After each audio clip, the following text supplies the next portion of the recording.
अस्सलाम वालेकुम। हमने लेक्चर सीरीज स्टार्ट की हुई है बिजनेस स्टैटिस्टिक्स की बीकॉम ऑनर्स के स्टूडेंट्स के लिए। अब हमने फर्स्ट और सेकंड चैप्टर में पढ़ा। फर्स्ट में हमने देखा कि स्टैट्स क्या है, डाटा कलेक्शन के मेथड्स क्या हैं और डाटा मतलब प्राइमरी डाटा सेकेंडरी डाटा की टाइप्स देखनी। उसके बाद हमने सेकंड चैप्टर में देखा प्रेजेंटेशन ऑफ डाटा, डाटा को कैसे क्लासीफाई किया जाए, कैसे मतलब उसके फ्रीक्वेंसी डिस्ट्रीब्यूशन में प्रेजेंट किया जाए, ग्राफ, चार्ट्स, डायग्राम्स, इन सब के थ्रू हमने इसको उसकी प्रेजेंटेशन देखी। अब हम आते हैं कि हमने मई और स्टैंडर्ड का मतलब है कि हमने किसी एक सिंगल पॉइंट से अगर रिप्रेजेंट करना हो डाटा को। अब ग्राफ डायग्राम्स भी हर कोई नहीं समझ सकता, तो इसलिए हम अगर उसको सिंगल उसमें एक्सप्रेस करना चाहें, स्टैंडर्ड टेंडेंसी, मई और standard tendency different data sets को कंपेयर करना चाहें, तो एक सिंगल वैल्यू के थ्रू हम इसको रिप्रेजेंट कर सकते हैं। तो इसके लिए हमारा chapter may of standard tendency, इसको मई ऑफ लोकेशन भी कहते हैं, इसको मई ऑफ एवरेजेस भी कहते हैं। सबसे पहले आपको briefly सा देख लेते हैं। इसमें we have seen that the diagrammatic and graphic representation of data may give us some expression about distribution। यानी कि जो डायग्राम हम बनाते हैं वो डाटा की डिस्ट्रीब्यूशन के बारे में बता देते हैं। मगर अगर हम देखना चाहें, we also seen that the information contained in the data become clear and easily understood when the data has been arranged in a frequency distribution। अब इस चैप्टर में हमने एक सिंगल वैल्यू से रिप्रेजेंट करना देखना, ठीक है, डाटा को सिंगल वैल्यू के थ्रू रिप्रेजेंट करना हो तो अब इसमें आता है हमारे पास एवरेज। यूजली हम देखते जितने मतलब कोई भी काम कर रहे हैं, हम कहते हैं अप्रोक्सीमेट बताएं इसका, एवरेज बताएं इसका, तो एक तरह से एवरेज को तो हम यूज करते हैं इस लिहाज से सब जगह पर। A single value which can be represent the whole set of data is called average। यानी कि होल डाटा सेट को रिप्रेजेंट करता है एक सिंगल वैल्यू, उसको हम एवरेज कहते हैं। If the averages tend to lie indicating the center of the distribution is called Measure of central tendency। Sometimes measure of location भी कहते हैं, measure of average भी कहते हैं इसको। की डेफिनेशन कर लेंगे आपने। नेक्स्ट इसके बाद एक अच्छे एवरेज की क्या क्वालिटीज होनी चाहिए, ठीक है, desirable qualities of a good average. Number one क्या है हमारे पास, it should be easy to calculate, यानी कि उसको कैलकुलेट करना आसान हो, उसको समझना आसान हो, और उसका प्रॉपर एक मैथमेटिकल फॉर्मूला हो। एक्सट्रीम वैल्यू से वो अफेक्ट ना हो। तो एक्सट्रीम वैल्यू का मतलब होता है कोई बहुत छोटी वैल्यू या कोई बहुत बड़ी वैल्यू डाटा में आ जाए, उससे अफेक्ट ना हो। इट शुड भी, और सारी वैल्यूज के ऊपर करता हो, और मैथमेटिकल ट्रीटमेंट के लिए फर्दर हम इसे यूज कर सकते हो, और उसके अंदर सैम्पलिंग स्टेबिलिटी हो। अब अदर टाइप्स ऑफ एवरेजेस क्या होता है हमारे पास, arithmetic mean, geometric mean, harmonic mean, median mode के 5 हमारे पास इसकी एवरेजेस की टाइप है। सबसे पहले हम देखना स्टार्ट की है, मतलब हम देखते हैं अरिथमेटिक मीन। अरिथमेटिक मीन क्या होता है, इसको हम सिंपल मीन भी कहते हैं और एवरेज भी कहते हैं। The arithmetic mean is defined as the value obtained by dividing the sum of the values divided by their number. यानी कि किसी भी डाटा को हमने कैलकुलेट करना हो, सम ऑफ वैल्यूज ले लेते हैं और नंबर ऑफ ऑब्जर्वेशन पर डिवाइड कर देते हैं। जैसे कि लेट्स सपोज मैं आपकी क्लास के स्टूडेंट्स के एवरेज मार्क्स पूछना चाहती हूँ, तो मैं सारे स्टूडेंट्स से मार्क्स पूछूंगी बिजनेस स्टैट्स में, किसी भी सब्जेक्ट में, और उसके नंबर ऑफ स्टूडेंट जितने आपके स्टूडेंट्स हैं उसको डिवाइड कर दूंगी। जो भी वैल्यू आएगी वो मेरी एवरेज कहलाती है। It is denoted by x bar. It is also called simply mean भी कहते हैं इसको, और इसको कॉमनली एवरेज भी कहते हैं।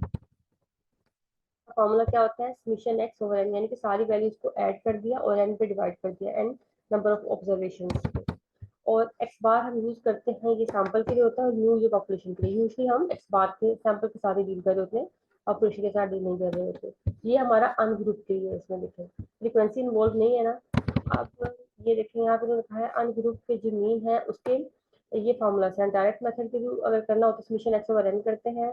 शॉर्टकट या डेविएशन मेथड के थ्रू करना हो तो उसमें क्या करते हैं, A plus summation D over N करते हैं। यहाँ पे डी देखेंगे एक्स माइनस ए के इक्वल होता है, ठीक है। ए का मतलब होता है अज्यूम्ड वैल्यू, प्रोविजनल वैल्यू, या फिर जो एक तरह से ये जो आर्बिट्रेरी वैल्यू भी कहते हैं, सेंटर वैल्यू लेते हैं हम अपने डाटा में से। जब हम क्वेश्चन करेंगे तो आपको ज्यादा क्लियर हो जाएगा। नेक्स्ट मेथड है हमारे पास कोडिंग या स्टेप डेरिवेशन मेथड। उसमें हम यू वाला फॉर्मूला यूज करते हैं। उसमें क्या होता है, x bar equal to a plus summation u over n multiply by h. अब यहाँ पे एज क्या होता है, एज आपको पता ही है, हमारे पास जो विथ होती है क्लास इंटरवल भी कहते हैं, एन नंबर ऑफ ऑब्जर्वेशन होगी, ए हमारे पास कोई अज्यूम या आर्बिट्रेरी वैल्यू, और मिशन यू, यू का फॉर्मूला हमारे पास ये होता है x minus a over as, यानी कि हम इसको डी ओवर एज भी कह सकते हैं। बस हमारे पास एग्जांपल है, हमें अरिथमेटिक मीन निकालना है, 2 4 6 8 हमारे पास वैल्यूज है, अनग्रुप डाटा है, सिर्फ एक्स की वैल्यूज गिवन है, यानी कि हमारे पास फ्रिक्वेंसी नहीं है। हमने सारी वैल्यूज को ऐड किया और उसके नंबर ऑफ ऑब्जर्वेशन पर डिवाइड किया, हमारे पास मीन आ जाएगा 6। इसको हम एक्स बार से डिनोट करते हैं। नेक्स्ट एग्जांपल है find the arithmetic mean by the direct as well as shortcut. Shortcut method का मतलब है हमने डी वाला मेथड यूज करना है इसमें, और ये हमारे पास ऑब्जर्वेशन है। सबसे पहले तो हमने डाटा को अरेंज करके लिख लिया। नेक्स्ट उसके बाद हमने उसका मीन निकाल लिया एक्स बार समेशन एक्स करके, यहाँ पे समेशन एक्स करके हमारे पास डायरेक्ट मेथड से मीन निकाला। अब डी वाले मेथड में हमने क्या करना है, एक्स माइनस ए हमने 13 ले लिया। तो 13 कैसे लिया मैंने आपको बताया कि दरमियान डाटा का सेंटर वैल्यू लेते हैं हम, मिडल वैल्यू लेते हैं डाटा की। अब 5 10 अरेंज करके हमारे पास ये दो वैल्यूज 13 और 16 दोनों आ रही है मिडिल में। चाहे तो आप 13 को ए ले लें, चाहे तो आप 16 को ए ले लें, इससे कोई फर्क नहीं पड़ता। यहाँ पे उन्होंने 13 को लेके कर दिया तो हमारा आंसर 14 आ गया। आप चाहे इसको 16 ले लें, आप देखेंगे आंसर सेम आएगा। होती है तो मिडल, अब ये इवन डाटा था इसमें 13 और 16 दोनों ले लेते हैं, और डाटा हो तो एग्जैक्ट मिडल वैल्यू बन जाती है। नेक्स्ट क्या है, the reciprocal of the variable x are given below, find the arithmetic mean of the variable x. अब यहाँ पे आपको बेसिकली ये वैल्यूज गिवन है, ये रेसिप्रोकल गिवन है, यानी कि ये 1/x गिवन है। आपने मीन फाइंड करना है एक्स का। इस 1/x को हमने कन्वर्ट करना होगा एक्स में, ठीक है। उसका इन्वर्स लेते गए तो हमारे पास ये एक्स आ जाएगा, यानी कि ये जो एक्स वाली वैल्यूज हैं ये 1/x की।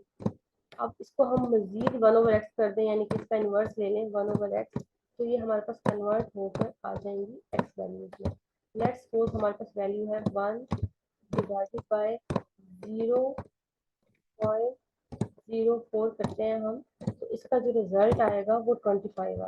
क्लियर है? ठीक है, इस तरह से हमने रेसिप्रोकल को सिंपल वैल्यूज में कन्वर्ट कर दिया और उसके बाद उसका समेशन एक्स करके मीन निकाल लिया।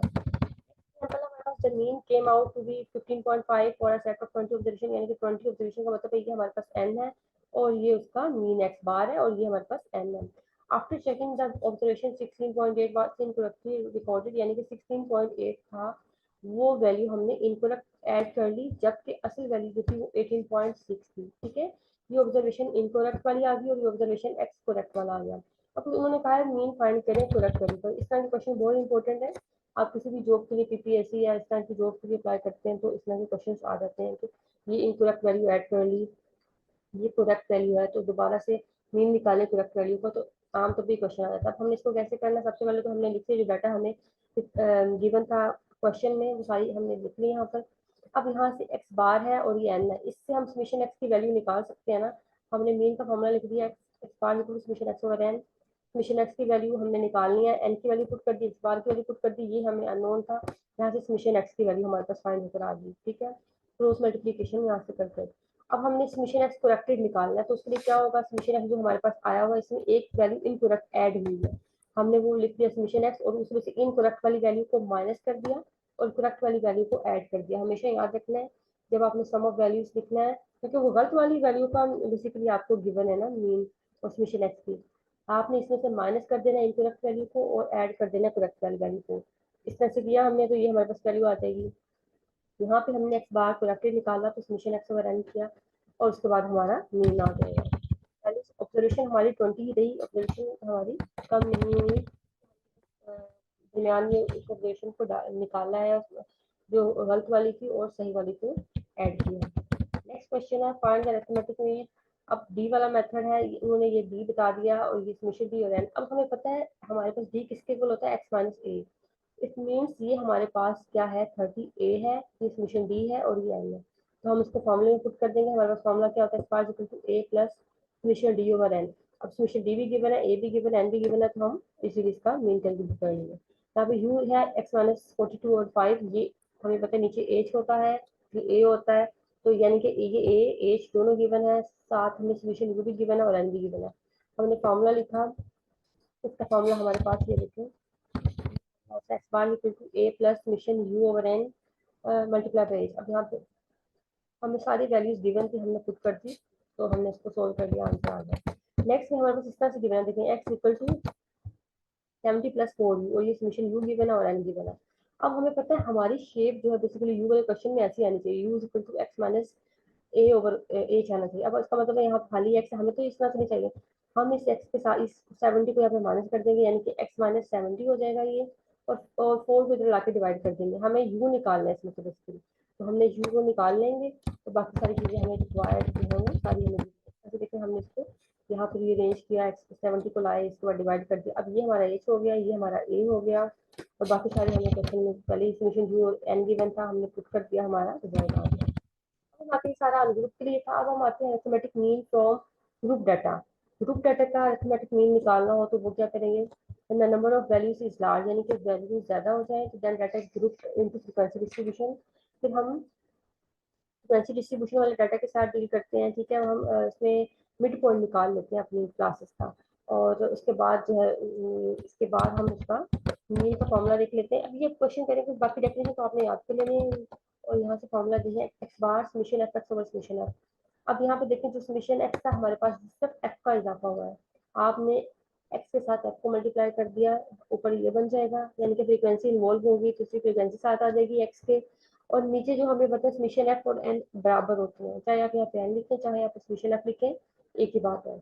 अब यहाँ पे हमने इसको, ये हो गया हमारे पास डायरेक्ट मेथड का, डायरेक्ट मेथड का summation F X over summation F, और शॉर्टकट के डेविएशन मेथड में यहाँ पे डी आ जाएगा एक्स की जगह पर, और ए जो ऐड हो जाता है, और डी हमें पता है इसकी इक्वल एक्स माइनस ए आर्बिट्रेरी वैल्यू और you value. Next step deviation method, coding method में ये देखें x minus a over H U, ये यू होता है, और इसका फॉर्मूला क्या होता है, ए प्लस मिशन। देखिए बिल्कुल सेम फॉर्मूले वही है जो अनग्रुप के थे, बस यहाँ पे फ्रीक्वेंसी इन्वॉल्व हो गई है हर वेरिएबल के साथ, यू के साथ, और नीचे एन की जगह मिशन रख सकते हैं, यानी कि वो कोई मसला नहीं।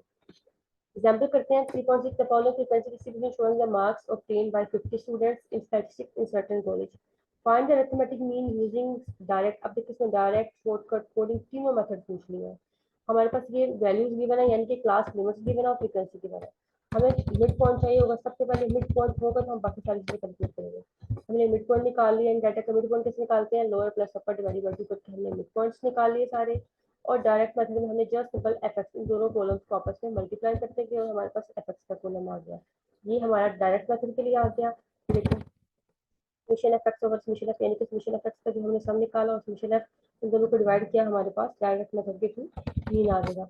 नेक्स्ट मेथड है हमारे पास शॉर्टकट मेथड, इसमें हमने डी निकालना। डी का क्या होता है फॉर्मूला, एक्स माइनस ए। अब ए यहाँ पे मैंने आपको बताया था मिडिल वैल्यू लेनी है। अब ये 44, ये 55.4 हमारी मिडिल वैल्यू आ रही है, तीन ऊपर इसकी थी, तीन नीचे से, ये दरमियान वाली वैल्यू हमारी 54.5 आ रही है, क्योंकि कोड डाटा था। अब हमने 54.5 को ए ले लिया, और यहाँ से सारे हमने डी निकाल लिए। हर एक्स वैल्यू में से ए को माइनस करते गए, हर एक्स वैल्यू में से ए को माइनस करते गए, हमारे पास डी आ जाएगा। इस डी वाले कॉलम को फिर एफ के साथ मल्टीप्लाई करते जाएंगे तो हमारे पास एफ डी आ जाएगा, ठीक है। और इसके बाद यू वाला जब हमने कैलकुलेट करना है तो इसके लिए भी x minus a over H होता है। ए हमने वही लिया जो यहाँ पे लिया था, ए वही हो गया, एच हमारे पास, इनका दोनों का डिफरेंस निकाला तो वो हमारे पास 10 बन गया, एच हमारे पास 10 बन जाएगा। हम यू निकाल के देखिए, कैसे निकालेंगे, 24.5 माइनस ये वाला ए 54.5 डिवाइडेड बाई हम 10 जो एच निकाला है वो, इस तरह से ये हमारे पास सारा कॉलम आ जाएगा यू का। अब यू वाले कॉलम के बाद हमें पता है कि हमने फ्रीक्वेंसी इन्वॉल्व करनी होती है, तो यू वाले कॉलम को इसके साथ मल्टीप्लाई कर देंगे फ्रीक्वेंसी के, ठीक है। फ्रीक्वेंसी को यू वाले के साथ मल्टीप्लाई, सिमिलरली जहाँ पे डी वाले के साथ क्या किया था, डी वाले के साथ भी फ्रीक्वेंसी मल्टीप्लाई कर दी थी, एक्स वाले के साथ फ्रीक्वेंसी मल्टीप्लाई कर दी थी। आई होप ये आपके कॉलम सारे क्लियर हो गए होंगे। नेक्स्ट हम इसको देखते हैं, फॉर्मूला को कुछ करना है सामने कि जो हमारा मेथड है इसमें देख लिया, शॉर्टकट में हमने समेशन एफ भी पुट कर दिया, समेशन एफ ए की वैल्यू पुट करके हमारे पास ये रिजल्ट आ जाएगा। नेक्स्ट कोडिंग मेथड में भी ए की value summation F you summation F multiply H, ये करके सारी वैल्यू हमने इसको पुट कर दी, हमारा रिजल्ट आ गया। नेक्स्ट एग्जांपल है फाइंड अरिथमेटिक में। अब देखें सेम वो एग्जांपल जो हमने पहले अनग्रुप के लिए की थी, उसी तरह की एग्जांपल अब ग्रुप डाटा के लिए। इसमें भी यहाँ पे ऐसे था, अब ये डी हमें पता है एक्स माइनस ए गिवन है, ये एफ डी गिवन है, और ये एन। तो एन का मतलब मैंने आपको बताया ना, आप एन यूज करें समेशन एफ यूज करें, सेम बात है। अब ये यहाँ पे यूज के एक्स बार निकाल लिए सारी वैल्यू पुट करके। अब यहाँ पे भी देखते हैं इस तरह से है। पहले थर्ड एग्जांपल को देख लें, इसमें ये हमारे पास ए है, ये हमारे पास एच है, ये समेशन एफ यू और ये एन, सारी वैल्यूज को पुट किया और उसको सोल्व कर दिया। अब यहाँ पे देखें यू इन्वॉल्व है डाटा में, लेकिन x equal to 25 plus 5 u है। हमने सबसे पहले तो इसको यू निकालना होगा, रीअरेंज करके 25 को इधर ले आए, 5 को डिवाइड कर दिया, मिशन एफ यू निकाला, एन निकाला, एन ये देखिए आपने बता भी दिए, एन और मिशन एफ बराबर होते हैं। इसके बाद जो है इसमें देखते हैं दोनों लास्ट पार्ट है, सेकंड पार्ट को इस तरह से कर लिया, रीअरेंज करके यू निकाल लिया, ए एच की वैल्यू फार्मूला में सारी चीजें पुट कर दी और हमारे पास रिजल्ट आएगा। सिमिलरली यहाँ पे भी ऐसे ही किया। नेक्स्ट एग्जांपल है 3.8 the mean of the following frequency distribution is 3.66। अब ये उन्होंने बता दिया मीन आपका ये है और फाइंड द वैल्यू ऑफ ए, एक कौन सा ए हमारे पास, देखें यहाँ पर एक अननोन फ्रीक्वेंसी उन्होंने डाल दी है। हमें पता है कि हमारे पास एक्स का गिवन है, तो हमने एफ एक्स निकालना होता है ग्रुप डाटा के लिए कॉलम, फिर हमारा मीन निकलता है। हमने एफ एक्स का कॉलम निकाल दिया, जहाँ पे ए था उसको ए एज इट इज रहने दिया। हमने summation F X over summation F किया, यानी कि यहाँ पे जो समीशन एफ एक्स का सम आ रहा था वो पुट कर दिया, यहाँ पे समीशन एफ का जो सम आ रहा था वो पुट कर दिया, एक्स बार की वैल्यू हमें क्वेश्चन में ऑलरेडी गिवन थी 3.66 वो पुट कर दी, इन सबको अरेंज किया और एक ही वैल्यू यहाँ पे हमने कैलकुलेट कर दी और निकाल ली थी। ठीक है, बस एक ही वैल्यू निकालनी थी यहाँ पे। नेक्स्ट हमारे पास आता है वेटेड मीन। अरिथमेटिक मीन क्या होता है? When the observation, weighted arithmetic mean पे हम तब आते हैं कि हम डाटा को इक्वल इंपॉर्टेंस ना दें, बल्कि रिलेटिव इंपॉर्टेंस दें, किसी चीज़ को ज़्यादा इंपॉर्टेंस, किसी चीज़ को कम इंपॉर्टेंस, उस केस में हम वेटेड अरिथमेटिक मीन कहते हैं। सिंपल अरिथमेटिक मीन पे हम तब रहते हैं कि जब हम सब सारी वैल्यूज को इक्वल इंपॉर्टेंस दे रहे हैं। यहाँ पे हम इक्वल इंपॉर्टेंस नहीं दे रहे। ठीक है, when the observation are not equal importance, then we assign certain numerical values to express their relative importance. These numerical values are called weights or arithmetic means. ठीक है, ये समझ आ गई। जो न्यूमेरिकल हम वेट असाइन करते हैं वैल्यूज को, उसके बाद हम उसका अरिथमेटिक मीन निकाल लेते हैं। इसका फॉर्मूला देखते हैं, बिल्कुल जो हमारा ग्रुप डाटा होता है ना उसकी तरह का होता है। समीशन यहाँ पे एफ एक्स होता है, यहाँ पे समीशन डब्ल्यू एक्स और समीशन डब्ल्यू, जैसे समीशन एफ होता था यहाँ पे समीशन एफ एक्स, ये एफ की जगह पर डब्ल्यू आ गया जो वेटेड मीन फॉर्मूले का। बस ये है, बाकी आसान फॉर्मूला। आपको ग्रुप डाटा का याद हो तो ये तो याद हो ही जाना है। Number 3.9, a student obtained the following marks at a certain examination. Urdu, English, statistics, maths, इन तीनों ये हमारे पास सब्जेक्ट्स के मार्क्स हैं। उसके बाद हमने वेटेड मीन निकालना है और वेट्स हमें ये गिवन है, यानी कि हमने यहाँ पे सबसे पहले सब्जेक्ट्स का नेम लिख लिया, वेरिएबल के एक्स की जो वैल्यूज लिख ली और वेट्स की वैल्यू लिख ली। नेक्स्ट डब्ल्यू एक्स का कॉलम निकाला और फंक्शन डब्ल्यू क्या हमारे पास रिजल्ट आ गया। तो आते हैं प्रॉपर्टीज ऑफ अरिथमेटिक मीन। अभी तक हमने देखा है arithmetic mean, group ungroup data का, उसके डिफरेंट मेथड्स थे वो देख लिए। उसके बाद हमने वेटेड मीन देख लिया। अब प्रॉपर्टीज देखते हैं। प्रॉपर्टीज बहुत आसान है, इनको याद कर लेना है। ये शॉर्ट क्वेश्चन में भी आ जाते हैं और लॉन्ग क्वेश्चन में भी इनके थ्रू क्वेश्चन को सोल्व सोल्यूशन पूछ लेते हैं। देखिए, द सम ऑफ, ये देखिए ये सम है ना, solution. The sum of deviation का मतलब जो माइनस हो रहे हैं, द सम ऑफ क्या है, देखिए the sum of deviation of observation, observation ये एक्स है, from mean is always zero. ठीक है, क्या है, the sum of deviation from observation, the sum of deviation of observation from mean is always zero. ठीक है, ये आपने याद कर लेना है, ग्रुप और अनग्रुप दोनों के लिए ये जीरो होता है। अब इसकी उन्होंने एग्जाम्पल के साथ बता दिया आपको। एग्जाम्पल से आपके पास एक्स की वैल्यू गिवन है, उन्होंने कहा समीशन एक्स माइनस एक्स बार को जीरो शो करना है। याद रखना है कि ऐसे शॉर्ट क्वेश्चन भी आ जाता है कि आपके पास यहाँ पे ये जीरो होगा तो ये मीन होगा। तो लेट्स सपोज यहाँ पे वैल्यू आती है समीशन एक्स माइनस 20, यहाँ पे 20 आ गया और ब्रैकेट क्लोज। अब इस साइड पे वैल्यू आ जाती है आपके पास -5। अब मैं आपसे पूछती हूँ शॉर्ट क्वेश्चन में, फाइंड द अरिथमेटिक मीन। आप में से मोस्टली बच्चे कहेंगे ये अरिथमेटिक मीन है क्योंकि हमने एक्स माइनस एक्स बार किया, हालांकि ऐसे गलत बात है। यहाँ पे अगर जीरो होता तो ये मीन होता, अब ये जीरो नहीं है, ये -5, इसका मतलब है ये अरिथमेटिक मीन है, कोई और वैल्यू है, कोई एनी आर्बिट्रेरी वैल्यू है। ठीक है, जब यहाँ पे जीरो होगा तभी ये वाली वैल्यू एक्स बार कहलाएगी। अब हमने सबसे पहले एक्स हमें गिवन था और हमने एक्स माइनस एक्स बार किया और देखा कि इसका सम जीरो के इक्वल आता है।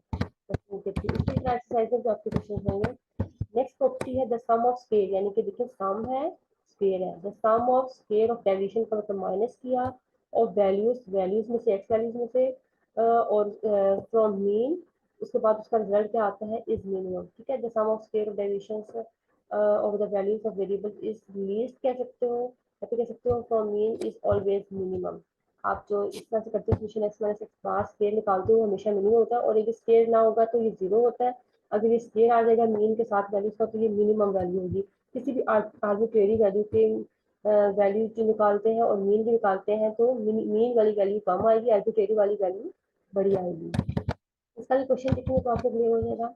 अभी हमारे पास वैल्यूज है, उन्होंने कहा है शो दैट कि मीन वाली वैल्यू है वो कम आती है आर्बिट्रेरी वाली वैल्यू की निस्बत। ये प्रॉपर्टी है ना हमारी की वैल्यू कम आती है। हमने क्या किया, मैंने बाहर निकाला, उसका स्केल किया और इस तरह से हमने निकाल लिया।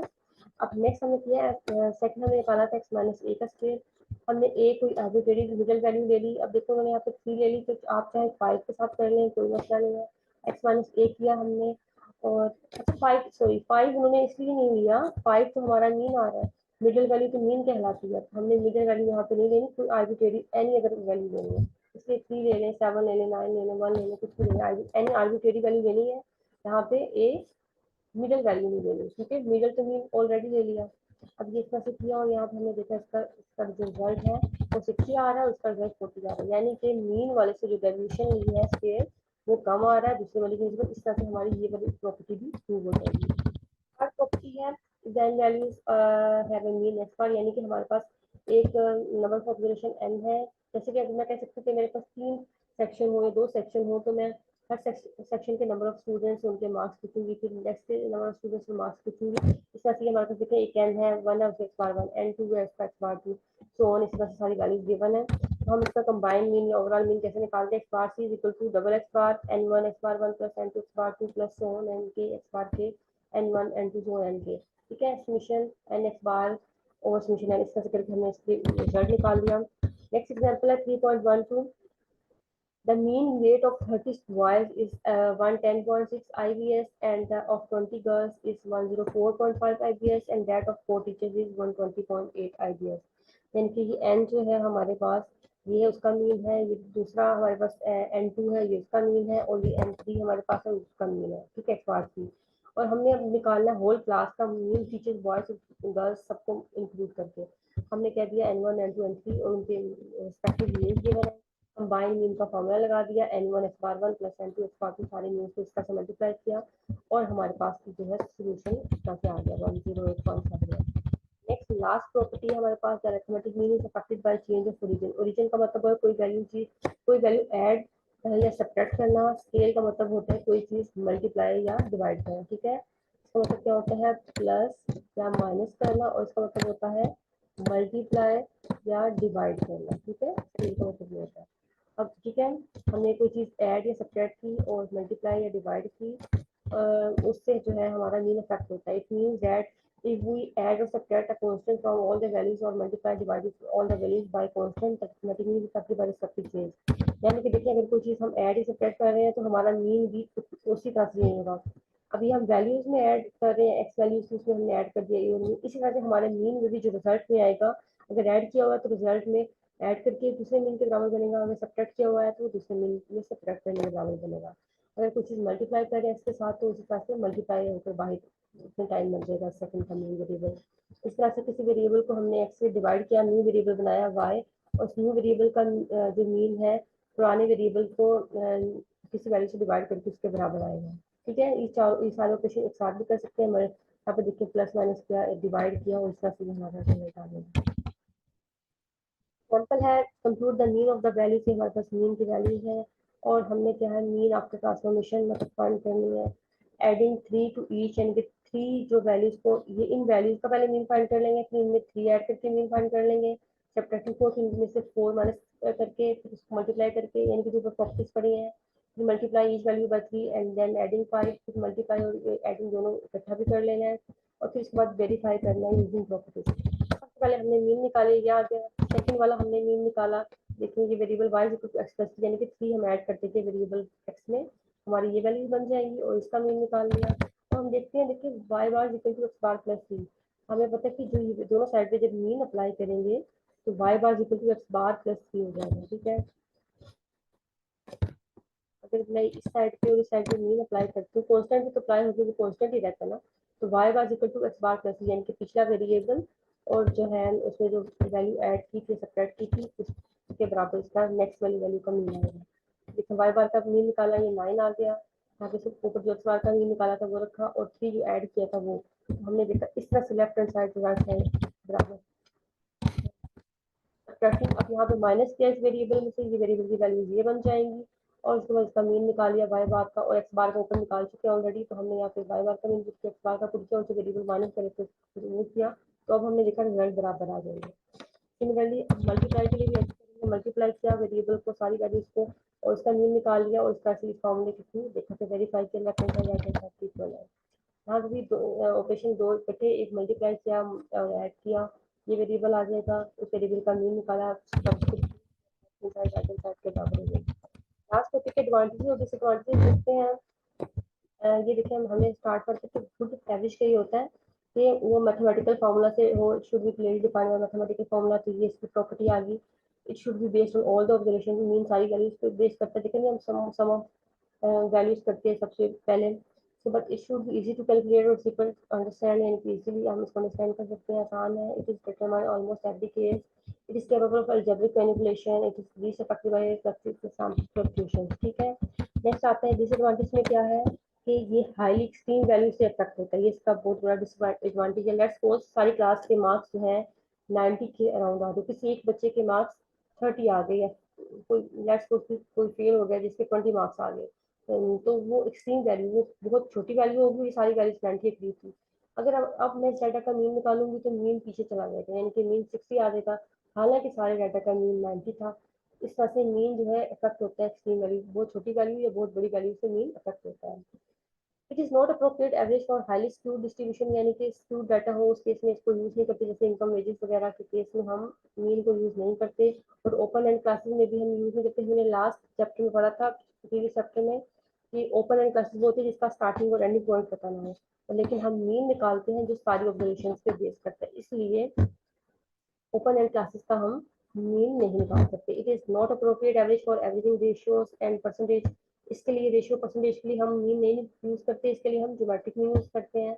और क्वालिटेटिव डाटा के लिए जिसको हम यूज नहीं करते उसके लिए हम मीडियन या मोड यूज करते हैं। चलिए जी, हम एक्सरसाइज को देख लेते हैं, इससे रिलेटेड जो हमारी एक्सरसाइज में क्वेश्चन है।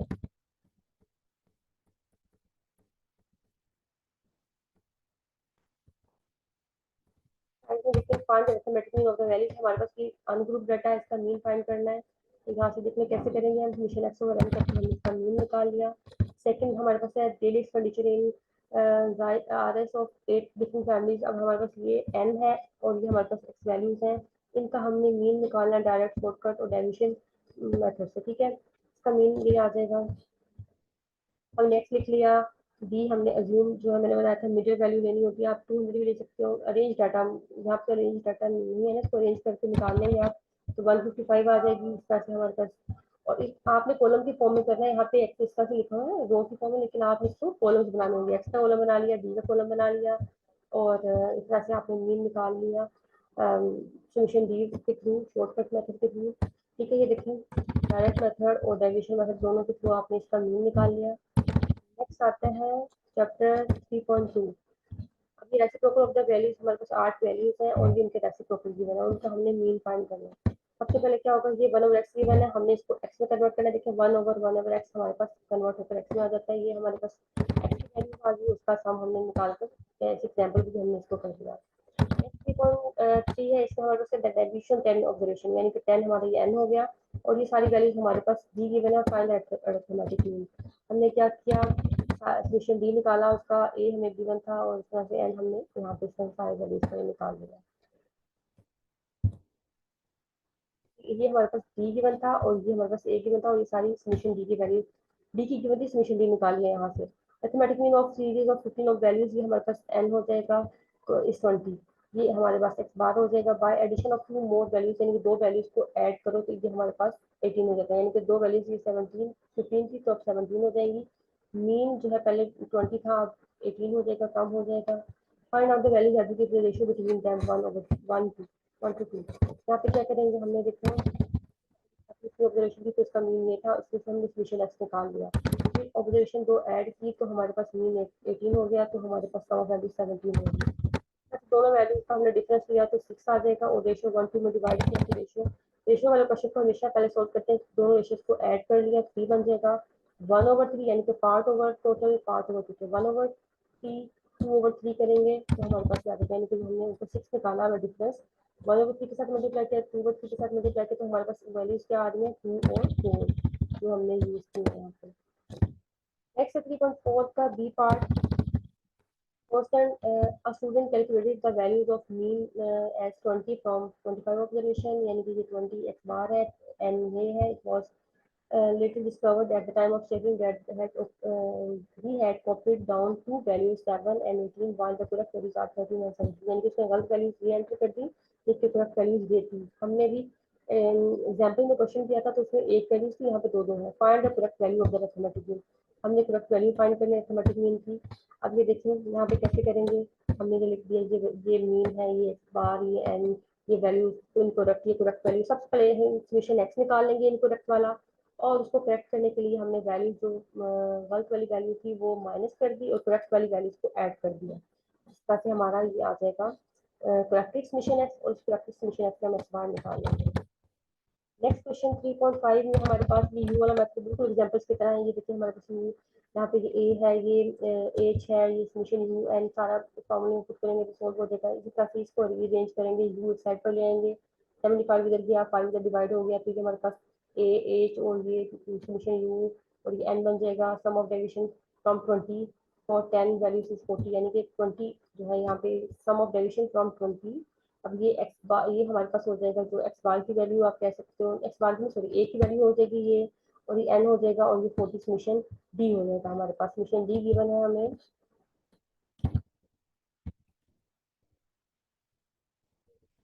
डी गिवन है हमें 40, ए 20 गिवन था जिसमें से हमने डेविएशन निकाली थी, और एन 10 वैल्यू थी। इसको इसमें पुट किया और ये सोल्व होकर आ जाएगा। नेक्स्ट फोर्थ पार्ट में भी ये हमारे पास ए है, ये summation d n, five values को सोल्व फॉर्मूला पुट करेंगे तो सोल्व हो जाएगा। फाइंड अरिथमेटिक मीन, अब हमें एक्स की वैल्यू गिवन है, एफ की गिवन है, तो हमने अरिथमेटिक मीन निकालना है, डायरेक्ट डेविएशन एंड सब डेविएशन तीनों मेथड के थ्रू हमने निकालना होगा। तो हमारा ये कितना से सोल्व होगा, एक्स हो गया, एफ हो गया, एफ एक्स निकाल लिया, हमें पता है मीन के लिए डायरेक्ट के लिए एफ एक्स निकालना होता है, तो हमने ये निकाल लिया। क्वेश्चन में हमारे पास 3.6 का बी पार्ट, 3.6 के बी पार्ट में हमें तीनों मेथड यूज करने हैं, इसमें जस्ट सिंपल अरिथमेटिक मीन निकालना था। अब हम यहाँ पे हम करेंगे इसको, हमने ये हमारी वैल्यूज है, क्लास लिमिट्स है, हमने यहाँ पे मिड पॉइंट निकाल लिए, एक्स फ्रीक्वेंसी ये होगी, हमने एफ एक्स डायरेक्ट मेथड के लिए एफ एक्स निकालना पड़ता है, डेविएशन के लिए डी निकालना, डी मैंने बताया था आपको, दरमियान वाली कोई मिडिल वैल्यू लेनी होती है, तो ये हमारे पास यहाँ पर 44.5, ये ए हो जाएगा। डेविएशन डी निकाली, एफ डी निकाल लिया, ये डायरेक्ट मेथड ये वाला डायरेक्ट के लिए, और ये डेविएशन के लिए। इसके लिए हमें एफ यू चाहिए होगा, तो हमने यू निकालना, यू के लिए क्या करेंगे, वही एक्स माइनस ए ओवरेज, यानी कि जो डी निकाला है इसको डिवाइड कर सकते हैं, एच क्या है यहाँ पे 10 आ जाएगा। इस तरह से हमारी ये वैल्यू यू के आ जाएंगी और एफ यू निकाल लेंगे। हम जब आ जाएंगे तो डायरेक्ट मेथड में पुट किया और और कोडिंग मेथड में पुट किया, तो हमारे तीनों सोल्व होकर आ जाएंगे। नेक्स्ट 3.7 हमारे पास क्वेश्चन है, इसमें हमारे कंडीशन गिवन है, यानी कि हमें वेटेड मीन निकालना है, तो हम इसका वेटेड मीन निकालेंगे, सब्स्टिट्यूशन डब्ल्यू एक्स करके दोनों बना लेंगे और वेटेड मीन निकालेंगे। नेक्स्ट 3.8 क्वेश्चन में हमारे पास रखा था फॉलोइंग डाटा शो, ये हमने करना